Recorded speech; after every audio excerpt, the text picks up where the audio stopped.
ಎಲ್ರಿಗೂ ನಮಸ್ತೆ. ಸೊ ಇವತ್ತಿಂದ ಹೊಸ ಪುಸ್ತಕನ ಸೆಲೆಕ್ಟ್ ಮಾಡಿದೀವಿ ಆ್ಯಂಡ್ ಹೊಸ ಥರದ ಪುಸ್ತಕದ ಪರಿವರ್ತನೆ ವಿಡಿಯೋ ಕೂಡ. ಯಾಕಂದರೆ ನಾನು ಮುಂಚೆನೇ ಹೇಳಿದ್ದೆ, ಸೊ ತುಂಬ ಟ್ರಾವೆಲಿಂಗ್, ಮೀಟಿಂಗ್ಸ್ ಆ್ಯಂಡ್ ಬೇರೆ ಬೇರೆ ಕಡೆ ಹೋಗ್ತಾ ಇರ್ತೀನಿ. ನಾನು ಎಲ್ಲಿರ್ತೀನಿ ನನಗೆ ಗೊತ್ತಿಲ್ಲ. ಸೊ ಹಾಗಾಗಿ ಪುಸ್ತಕಗಳನ್ನ ಓದೋಕ್ಕೆ ಕಷ್ಟ ಆಗ್ತಾ ಇದೆ, ಅಂದರೆ ನನಗೆ ಓದೋಕ್ಕಲ್ಲ.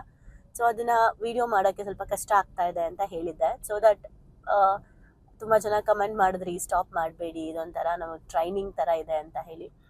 ಎಲ್ಲೋ ಒಂದು ಕಡೆ ಅನಿಸ್ತು ನನಗೆ, ಓಕೆ ಇನ್ನೇನಾದರೂ ವಿನ್ ಮಾಡ್ಬೋದಾ, ಜನಕ್ಕೂ ಸ್ಟಾಪ್ ಆಗದೆ ಇರೋ ಥರ, ನನ್ನ ಕೆಲಸನೂ ಆಗೋ ಥರ ಅಂತ ಬಂದಾಗ ಸೊ ಜರ್ನಿಯಲ್ಲಿ ಮಾಡೋಣ ಅಂತ ನಾನು ಅಂದ್ಕೊಂಡೆ.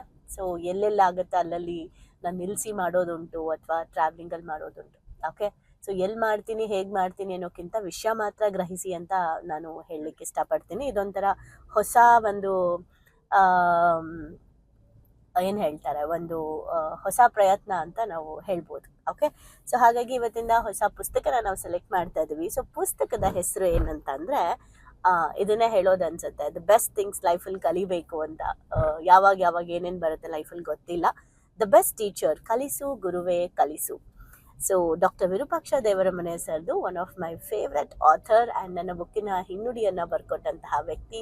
ಬಹಳ ಸರಳ ವ್ಯಕ್ತಿ ಆ್ಯಂಡ್ ಎಲ್ರಿಗೂ ಕೂಡ ಹಾರ್ಟಿಂದ ಕನೆಕ್ಟ್ ಆಗೋ ವ್ಯಕ್ತಿ ಅಂತ ಹೇಳಿದ್ರೆ ಖಂಡಿತ ತಪ್ಪಾಗಲ್ಲ. ಆ್ಯಂಡ್ ನಮ್ಮ ಪೇರೆಂಟಿಂಗ್ ಸೆಷನ್ಸ್ನಂತೂ ಬ್ಯೂಟಿಫುಲ್ ಆಗಿ ನಮಗೆ ತಗೊಂಡು ಆ್ಯಂಡ್ ತುಂಬ ಜನ ಪೇರೆಂಟ್ಸ್ಗೆ ಸಾಕಷ್ಟು ರೀತಿಯಲ್ಲಿ ಆನ್ಸರ್ನ ಮಾಡಿದಂತಹ ವ್ಯಕ್ತಿ.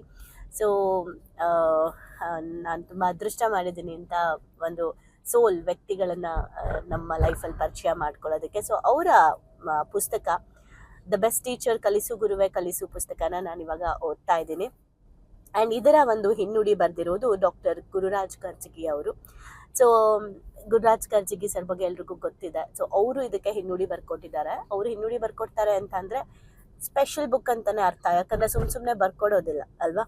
ಸೊ ಹಾಗಾಗಿ ಈ ಹಿನ್ನುಡಿಯಲ್ಲಿ ಏನಿದೆ, ಈ ಬುಕ್ ಏನು ಹೇಳಕ್ಕೆ ಹೋಗ್ತದೆ ಅಂತ ಇವತ್ತು ನಾನು ನಿಮ್ಗೆ ಹೇಳ್ತೀನಿ. ಆಮೇಲೆ ನಿಮಗೆ ಡೈಲಿ ಒಂದೊಂದೇ ಚಾಪ್ಟರ್ನ ಚಿಕ್ಕದಾಗಿ, ನಾನು ಮುಂಚೆನೇ ಹೇಳ್ದಂಗೆ ಬಹಳ ಚಿಕ್ಕದಾಗಿ ಅದನ್ನು ನಿಮಗೆ ತಿಳಿಸ್ತಾ ಹೋಗ್ತೀನಿ. ಓಕೆ, ಮೊದಲನೇದಾಗಿ, ಸಂತೋಷವಾಗಿರುವ ಮತ್ತು ಶಾಂತ ಮನಸ್ಸಿನ ಶಿಕ್ಷಕರು ಮಾತ್ರ ಚೆನ್ನಾಗಿ ಕಲಿಸಬಲ್ಲರು.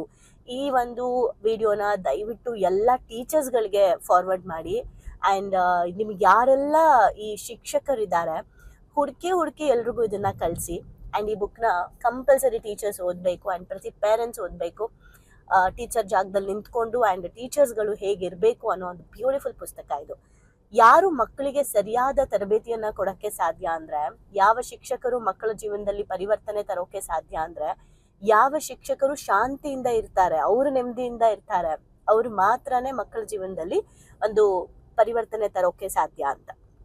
ಅವ್ರು ಮಾತ್ರ ಕಲ್ಸಕ್ಕೆ ಸರಿಯಾಗಿ ಕಲಿಸ್ಬೋದು ಮಕ್ಕಳಿಗೆ ಅನ್ನೋ ಒಂದು ಮೇಜರ್ ಕಾನ್ಸೆಪ್ಟ್ನ ಈ ಪುಸ್ತಕದ ಮೂಲ ಮಂತ್ರ ಅಂತ ಹೇಳ್ಬೋದು.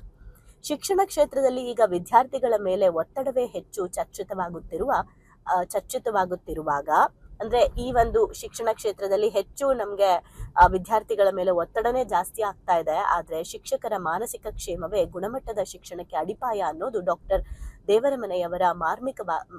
ದೇವರಮನೆಯವರು ಮಾರ್ಮಿಕವಾಗಿ ಗುರುತಿಸಿದ್ದಾರೆ. ಅಂದರೆ ಇವತ್ತು ಮಕ್ಕಳು ಆ ಥರ ಏನು ಪ್ರಾಬ್ಲಮ್ ಫೇಸ್ ಮಾಡ್ತಾ ಇದ್ದಾರೆ, ಮಕ್ಕಳು ಆ ರೀತಿ ಪ್ರಾಬ್ಲಮ್ನ ಫೇಸ್ ಮಾಡೋದಕ್ಕೆ ಏನು ಕಾರಣ ಅಂತ ಬರೋದಾದ್ರೆ, ಅದಕ್ಕೆ ಇನ್ನೊಂದು ಅದನ್ನೆಲ್ಲ ಏನು ಹೇಳ್ತಾರೆ, ತೆಗೆದುಹಾಕೋ ಒಂದು ಸಾಮರ್ಥ್ಯ, ಆ ಒತ್ತಡವನ್ನು ತೆಗೆದುಹಾಕೋ ಸಾಮರ್ಥ್ಯ ಈವನ್ ಶಿಕ್ಷಕರಿಗಿದೆ. ಶಿಕ್ಷಕರು ಮಾನಸಿಕವಾಗಿ ಗುಣಮಟ್ಟವನ್ನು, ಅಂದರೆ ಮಾನಸಿಕ ಕ್ಷೇಮವನ್ನು ಶಿಕ್ಷಕರು ಹೊಂದಿದ್ರೆ ಡೆಫಿನೆಟ್ಲಿ ಮಕ್ಕಳ ಲೈಫಲ್ಲಿ ಒಂದು ನೆಮ್ಮದಿಯನ್ನು ತರ್ಬೋದು ಅನ್ನೋದು ಈ ಒಂದು ಮಾರ್ಮಿಕವಾಗಿ ಅವರು ತಿಳಿಸಿದ್ದಾರೆ ಅಂತ ಹೇಳ್ತಿದ್ದಾರೆ. ಮೊದಲ ಗಂಟೆ ಬಾರಿಸುವ ಮೊದಲೇ ಶಾಲೆಗೆ ಬಂದು ಕೊನೆಯ ವಿದ್ಯಾರ್ಥಿ ಹೋದ ಮೇಲೆ ಶಾಲೆಯಲ್ಲಿ ಉಳಿಯುವ ಶಿಕ್ಷಕರ ಅದೃಶ್ಯ ಸೇವೆಯನ್ನು ಅವರು ಇಲ್ಲಿ ತುಂಬ ಸುಂದರವಾಗಿ ಚಿತ್ರಿಸಿದ್ದಾರೆ.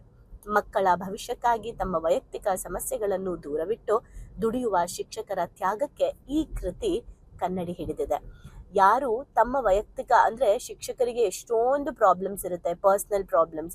ಆ ಎಲ್ಲ ಪರ್ಸ್ನಲ್ ಪ್ರಾಬ್ಲಮ್ಸ್ ಇದ್ರೂ ಸಹ ಸ್ಕೂಲ್ಗೆ ಬಂದು ವಿದ್ಯಾರ್ಥಿಗಳ ಜೊತೆ ಜ್ಞಾನವನ್ನು ಕೊಡಬೇಕು ಅಂತ ಏನು ಅವ್ರು ಮಾಡ್ತಾರೆ, ಅಂತಹ ಒಂದು ಶಿಕ್ಷಕರಿಗೆ ಇದೊಂದು ಈ ಕೃತಿ ಕನ್ನಡಿ ಹಿಡಿದಂತೆ ಆಗುತ್ತೆ ಅಂತ. ಕಲಿಸು ಗುರುವೇ ಕಲಿಸು ಕೇವಲ ಒಂದು ಕೈಪಿಡಿಯಲ್ಲ, ಅದು ಸಮಾಜದ ಬೌದ್ಧಿಕ ದಿಕ್ಸೂಚಿಯಾಗಿರುವ ಶಿಕ್ಷಕ ಸಮುದಾಯಕ್ಕೆ ಅರ್ಪಿಸುವ ಕೃತಜ್ಞತಾ ಪತ್ರ. ವಿದ್ಯಾರ್ಥಿಗಳು ಮತ್ತು ಪೋಷಕರು ಶಿಕ್ಷಕರನ್ನು ಕೇವಲ ಸೇವೆ ನೀಡುವ ವ್ಯಕ್ತಿಗಳೆಂದು ನೋಡದೆ ಗೌರವ ಮತ್ತು ಕೃತಜ್ಞತೆಯಿಂದ ಕಾಣಬೇಕು ಎಂಬ ಮೌಲ್ಯವನ್ನು ಈ ಗ್ರಂಥ ಎತ್ತಿ ಹಿಡಿಯುತ್ತದೆ. ನನಗೆ ವೈಯಕ್ತಿಕವಾಗಿ ಈ ಕೃತಿಯಲ್ಲಿ ತುಂಬಾ ಮೆಚ್ಚುಗೆಯಾದ ಅಂಶವೆಂದ್ರೆ, ಗುರುರಾಜ್ ಕರ್ಜಗಿ ಅವರು ಈ ಬುಕ್ಕಲ್ಲಿ ಅವ್ರಿಗೆ ಇಷ್ಟವಾದಂತ ಒಂದು ಅಂಶ ಏನಂದ್ರೆ, ಇದು ಶಿಕ್ಷಕರನ್ನು ತಿದ್ದಲು ಹೊರಟ ಪುಸ್ತಕವಲ್ಲ, ಶಿಕ್ಷಕರನ್ನ ಸರಿ ಮಾಡ್ಬೇಕು ಅಂತ ಹೋಗ್ತಿರೋ ಪುಸ್ತಕ ಅಲ್ಲ, ಶಿಕ್ಷಕರು ಸರಿ ಇಲ್ಲ ಅಂತ ಹೇಳ್ತಾ ಇರೋ ಪುಸ್ತಕ ಅಲ್ಲ, ಇದು ಅವರ ಬಗ್ಗೆ ಕಾಳಜಿ ವಹಿಸಲು ಹೊರಟ ಪುಸ್ತಕ, ಶಿಕ್ಷಕರ ಬಗ್ಗೆ ಕಾಳಜಿ ವಹಿಸಕ್ಕೆ ಹೋಗ್ತಾ ಇರುವಂತಹ ಪುಸ್ತಕ ಇದು. ಈ ಕೃತಿ ಹಲವಾರು ಶಿಕ್ಷಕರ ದಣಿವಿಗೆ ವಿಶ್ರಾಂತಿ ನೀಡಲಿ, ಮೌನದ ನೋವಿಗೆ ಸ್ಪಂದಿಸಲಿ ಮತ್ತು ಅನೇಕ ತರಗತಿಯ ಪಾಠಗಳಿಗೆ ಮೃದು ಬೆಳಕಾಗಲಿ ಎಂದು ಹಾರೈಸುತ್ತೇನೆ. ಪ್ರಿಯ ಶಿಕ್ಷಕರೇ, ನಿಮ್ಮ ಶಾಂತತೆಯೇ ನಿಮ್ಮ ಶಕ್ತಿ, ನಿಮ್ಮ ಸಮತೋಲನವೇ ನಿಮ್ಮ ಶಿಲ್ಪಿ. ಮಕ್ಕಳು ನಿಮ್ಮ ಪಾಠಗಳನ್ನು ಮರೆತರೂ ನಿಮ್ಮ ಮಾನವೀಯ ಸ್ಪರ್ಶವನ್ನು ಎಂದಿಗೂ ಮರೆಯುವುದಿಲ್ಲ ಅಂತ ಡಾಕ್ಟರ್ ಗುರುರಾಜ್ ಕರ್ಜಗಿ ಅವರು ಹೇಳ್ತಾ ಇದ್ದಾರೆ. ಎಷ್ಟು ಚೆನ್ನಾಗಿದೆ ನೋಡಿ. ಹೌದಲ್ವಾ, ನಮ್ಮ ಲೈಫಲ್ಲೂ ಅಷ್ಟೇ, ನಾವು ಎಷ್ಟೋ ಜನ ಟೀಚರ್ಸ್ನ ಮರ್ತು ಬಿಟ್ಟಿದ್ದೀವಿ, ಆದರೆ ನಮ್ಮ ಮಾನವೀಯ ಮೌಲ್ಯಗಳನ್ನು ಹೇಳ್ಕೊಟ್ಟಿರುವಂತಹ ಟೀಚರ್ಸ್ನ ನಾವು ಮರೆಯೋಕ್ಕಾಗಲ್ಲ. ಸುಮ್ಮನೆ ಹಾಗೆ ನಿಮ್ಮ ಲೈಫಲ್ಲಿ ನಿಮ್ಮ ಬೆಸ್ಟ್ ಟೀಚರ್ ಯಾರು ಅಂತ ಕಮೆಂಟ್ ಮಾಡಿ, ಆ್ಯಂಡ್ ಒಂದ್ಸಲ ನಿಮ್ಮ ಟೀಚರ್ನ ನೆನಪು ಮಾಡಿಕೊಂಡು ಆ ಟೀಚರ್ಗೆ ಒಂದು ಥ್ಯಾಂಕ್ಸ್ ಹೇಳಿ. ನಿಮ್ಮ ಎಂಟೈರ್ ಲೈಫಲ್ಲಿ ಬುದ್ಧಿ ಬಂದಾಗಿಂದ ಇಲ್ಲಿವರೆಗೂ ಕೂಡ ನಿಮ್ಮ ಸ್ಕೂಲ್ಗಳಲ್ಲಿ ಶಿಕ್ಷಕರು, ಓಕೆ, ಸೊ ಯಾವ ಶಿಕ್ಷಕರು ನಿಮಗೆ ನೆನಪಿದೆ ಆ್ಯಂಡ್ ಯಾಕೆ ನೆನಪಿದೆ, ಅವರ ಹೆಸರು ಆ್ಯಂಡ್ ಯಾಕೆ ನೆನಪಿದೆ ಅನ್ನುವಂಥ ಒಂದು ವಿಷಯನ ಕಮೆಂಟ್ ಮಾಡ್ಬೋದಾ? ಬಿಕಾಸ್ ಅದನ್ನು ಓದಿದಾಗ ಎಷ್ಟೊಂದು ಜನ ಶಿಕ್ಷಕರು ನೀವು ಹೇಳೋ ಆ ಮೌಲ್ಯಗಳಲ್ಲೇ ನಮಗೆ ಅರ್ಥ ಆಗಿಬಿಡುತ್ತೆ. ಎಷ್ಟೊಂದು ನಮ್ಮ ಶಿಕ್ಷಕರಲ್ಲಿ ಈ ಗುಣಗಳು ಎಷ್ಟು ಹೆಲ್ಪ್ ಮಾಡುತ್ತೆ. ಆ್ಯಂಡ್ ಅದನ್ನು ಓದಿದಾಗ ಬೇರೆ ಇವತ್ತಿನ ಜನ್ರೇಷನ್ನಲ್ಲಿರುವಂಥ ಎಷ್ಟೋ ಜನ ಶಿಕ್ಷಕರು ಅದನ್ನು ಓದ್ಕೊಂಡಾಗ ಹೌದಲ್ವಾ, ಈ ಮೌಲ್ಯ ನಾನು ಅಳವಡಿಸ್ಕೋಬೋದು ಅಂತ ಅನ್ನಿಸ್ಬೋದು. ಹಾಗಾಗಿ ನಿಮ್ಮ ಬೆಸ್ಟ್ ಟೀಚರ್ನ ನೀವು ನೆನ್ಪು ಮಾಡ್ಕೊಳ್ಳಿ, ಆ್ಯಂಡ್ ನಿಮ್ಮ ಬೆಸ್ಟ್ ಟೀಚರ್ ಹೆಸರನ್ನ ಹಾಕಿ, ಆ್ಯಂಡ್ ಅದ್ರ ಜೊತೆಗೆ ನೀವು ಯಾಕೆ ಅವರು ನಿಮಗೆ ಬೆಸ್ಟ್ ಟೀಚರ್ ಅಂತ ಕೂಡ ಕಮೆಂಟ್ ಮಾಡಿ. ಸೊ ಕಲಿಸು ಗುರುವೇ ಕಲಿಸು, ನಾವು ಕೂಡ ಕಲಿಯೋಣ ಒಟ್ಟಿಗೆ. Thank you. ಭಾವನೆಗಳಿಗೊಂದು ಶಾಲೆಗೆ ಬಂದು ತುಂಬಾ ಖುಷಿ ಆಯ್ತು. ಲೈಫಲ್ಲಿ ತುಂಬಾ ಅಂದ್ರೆ ತುಂಬಾ ಕ್ಲಾರಿಟಿ ಬಂದಿದೆ. ತುಂಬಾನೇ ಬದಲಾವಣೆ ಆಗಿದೆ. ನಂಗೆ ತುಂಬಾ ಖುಷಿ ಇದೆ ನಾನು ಇಲ್ಲಿಗೆ ಬಂದಿರೋದು. ನನಗೆ ತುಂಬಾ ಖುಷಿ ಆಗ್ತಿದೆ. ಪ್ರತಿಯೊಂದಕ್ಕೂ ಸ್ಫೂರ್ತಿ ಸಿಕ್ಕಿದೆ, ನೆಮ್ಮದಿ ಸಿಕ್ಕಿದೆ. ಒನ್ ವರ್ಡ್ ಅಲ್ಲಿ ಹೇಳ್ಬೇಕಂದ್ರೆ ಇಟ್ ಈಸ್ ಅಲ್ಟಿಮೇಟ್. ಲೈಫ್ ತುಂಬ ಕಾಂಪ್ಲಿಕೇಟ್ ಅಂದ್ಕೊಂಡಿದ್ದೆ, ಬಟ್ ಈ ಕ್ಲಾಸಿಗೆ ಸೇರಿದ್ಮೇಲೆ ತುಂಬ ಈಸಿಯಾಗಿ ಅರ್ಥಪೂರ್ಣವಾಗಿ ಹೇಗೆ ಜೀವಿಸ್ಬೇಕು ಅನ್ನೋದು ಗೊತ್ತಾಯಿತು. ಆ್ಯಕ್ಚುಲ್ ಆಗಿ ನಂಗೆ ತುಂಬ ಖುಷಿ ಇದೆ ನಾನು ಇಲ್ಲಿಗೆ ಬಂದಿರೋದು. ಈ ಒಂದು ವರ್ಕ್ಶಾಪ್ ಬಂದಿರೋ ಉದ್ದೇಶ ಅಂದರೆ ತಾರಾ ಮೇಡಮು ಏನೇ ಕೊಟ್ಟರು ಒಂದು ಅದ್ಭುತವಾಗಿ ಸ್ಪೆಷಲ್ ಆಗಿ ಕೊಡ್ತಾರೆ ಅನ್ನೋ ನಂಬಿಕೆ ಇದೆ. ಈ ಒಂದು ವರ್ಕ್ಶಾಪಲ್ಲಿ ಇನ್ನೂ ಅದ್ಭುತವಾಗಿ ಸಿಗ್ತದೆ ಅಂತ ನಂಬ್ಕೊಂಡು ಬಂದಿದ್ದೀನಿ. ಖಂಡಿತ ಆಗುತ್ತೆ. ಡೈಲಿ ಹೊಸ ಟಾಪಿಕ್ ನಾವು ಡೈಲಿ ವೇಟ್ ಮಾಡ್ತಾ ಇರ್ತೀವಿ, ಇವತ್ತೇನು ಹೇಳ್ಕೊಡ್ತಾರೆ, ನಾಳೆ ಏನು ಹೇಳ್ಕೊಡ್ತಾರೆ ಅಂತೇಳಿ. ನಾನು ಎಲ್ಲರಿಗೂ ಹೇಳೋದಷ್ಟೇ, ಅವ್ರು ಕೊಡೋ ಎಲ್ಲ ಟಾಸ್ಕ್ನು ಚೆನ್ನಾಗಿ ಫಾಲೋ ಅಪ್ ಮಾಡಿದರೆ ನಿಮ್ಮ ಜೀವನ ಇನ್ನೂ ತುಂಬ ಚೆನ್ನಾಗಿರುತ್ತೆ.